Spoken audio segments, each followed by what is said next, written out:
చంద్రగిరిలో కొలువై ఉన్నటువంటి సీతా లక్ష్మణ భరత శత్రుఘ్న హనుమత్ సమేతుడైనటువంటి ఆ కోదండరామస్వామి వారికి జరుగుతున్న వార్షిక బ్రహ్మోత్సవంలో భాగంగా గరుడ ధ్వజానికి అలాగే ధ్వజస్తంభానికి కూడా పూజాదులను నిర్వహించి మంగళ వాద్యాలు వేదధ్వనుల మధ్యలో ఆగమోక్త ప్రకారంగా ధ్వజారోహణను నిర్వహించారు అర్చక వరేణ్యులు.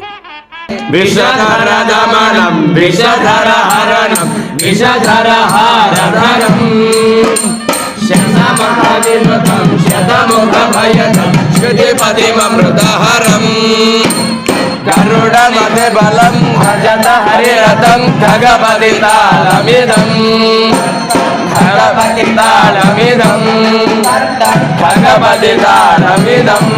ఈ ధ్వజారోహణకు ఎన్నో విశిష్టతలు ఉన్నాయి.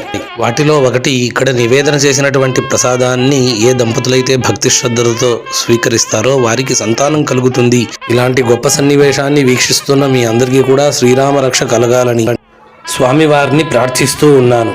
మరికొన్ని స్వామి సేవలను చూడాలంటే ఈ ఛానల్ని సబ్స్క్రైబ్ చేయండి. అందరికీ నమస్కారం, సెలవు.